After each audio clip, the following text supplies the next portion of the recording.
A lot of your favorite self-help gurus are abusers, or at the very least, they have some very serious allegations that have been lodged against them.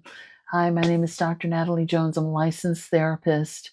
And I wanted to come on here and talk about, a lot of people that you follow as like self-help gurus, be it that they're therapists, they're psychiatrists, or they just have this, they've been touted as like this motivational person, right? People from all the way from Gandhi on down. And if you don't know the story behind Gandhi, you probably need to look that up because he's had some very serious allegations as well. I often get asked, hey, Dr. Jones, why don't you interview certain people on your show?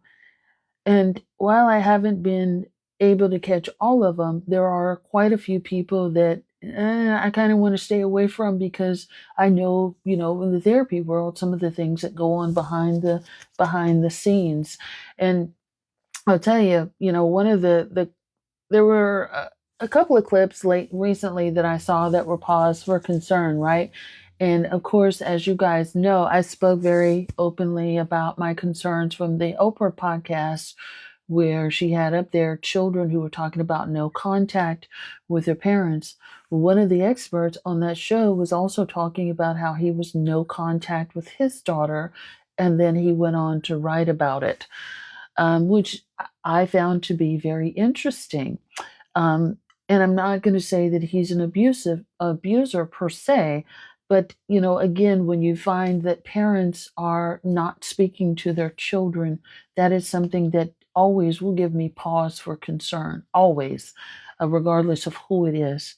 Another one that gave me pause for concern that again, I'm not going to say they were an abuser, but again, was very public on a clip recently, was Iyanla Van Sant. And Iyanla talked about how her daughter had passed and she did not go to the funeral. And again, I can't make an allegation there, but those kinds of things give me pause for concern. And a lot of times when people like this are explaining their situation, uh, they kind of hop, skip, and glaze over it, almost like it's the weather was cloudy with a little bit of rain today, type of thing. And for those of you out there that say, well, they don't owe us anything about, yes, absolutely they do. I think people do owe it to you if they're touting something, that they should be a little bit more open and honest about, how they have been at the very least, especially when they're writing books and they're naming people in their books. So they're actually opening up the door just a little bit, but not all the way per se.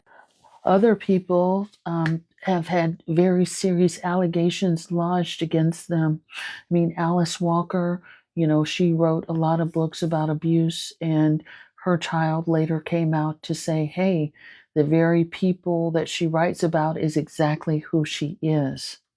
One author who's written about abusive men that has a very popular book about abusive men that I've been asked time and again to interview over. My colleague has even made a formal complaint, very serious allegations made against this man about being an abuser, and harassing people and things of that nature. Another author of probably the most popular trauma book has had some very serious allegations lodged against him by his staff. Other people still who are not necessarily mental health clinicians, meaning that they're not licensed, but a lot of people view them as gurus in the mental health world because they have such a large woo woo podcasts with a large following and things like that. Again, a lot of them men who have very questionable character. And I don't think that that kind of stuff has been called to question as much as it should be. So, for anybody who's really big into looking at trauma and PTSD and reading books by authors, I challenge you to go online and look up allegations against your most popular trauma book author. You might find yourself and find a plethora of allegations and things of that nature. And having worked in the mental health field for a number of years, I've seen people do quite a few sketchy things. And even from the very start of my career, before I got, a lot of the formalized education and training that I got, I was able to spot a predator pretty quickly, or a person with very strong pathology. And nobody wants to listen to me. I'm a little black girl who doesn't know anything, right? And it's been very interesting to be in this career as long as I have, because a lot of a lot of times what happens is those very same people that I complained against or that I knew had serious pathology at the very beginning, it, they come full circle, and I now see them from the other side, meaning that they find themselves caught up in legal cases. They're losing their license. They've got some serious allegations lodged against them, or they're calling me up asking me for assistance with some serious, maybe criminal charges that they've got, just to see, I need some advice, I need some help, which is interesting that they remember somebody like me to begin with. And that's not a dig or a gloat. It's just, again, once you've been doing something as long as I've been doing it, you can kind of see it. You can see the trajectory of it. And unfortunately, people like this with these big reputations, a lot of times they'll stay in the game for much longer than they should be, for the simple fact that they have a lot of notoriety, or they bring a lot of money into a particular institution.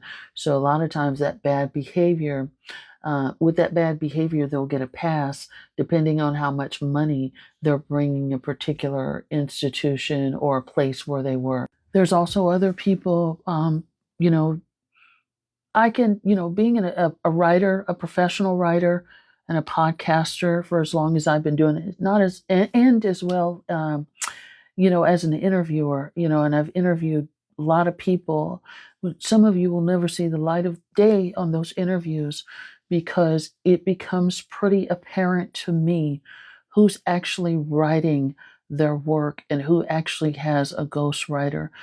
So not everybody that you follow and that you read is actually writing their materials. They're just the face of what you see. And some of them have very huge accounts with millions of followers on there. But, I've got an interview that says this person doesn't know anything about what they're talking about. And they actually have to go back and refer to their own stuff that they wrote, and they don't even know what it is.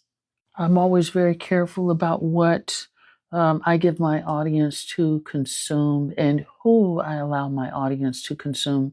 Because to be honest with you, people pitch to me, between me and my assistant, we get several emails per day every week. And unfortunately, I'm not interviewing. I don't take pitches anymore.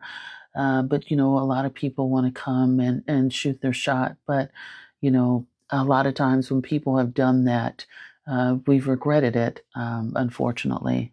And again, some of these people are with huge followings and whatnot, but their reputation precedes them. Or I actually go intuitively now, because I always like go with what I sense, because I'm never wrong when it comes to that. So just a little something for the general public to think about before you put your favorite hero or shero on a pedestal, that you might actually be celebrating someone with a pathological personality, some serious challenges in relationships, or somebody who might be hypocritical of what they're touting and they're teaching. Hope that helps. Thanks so much.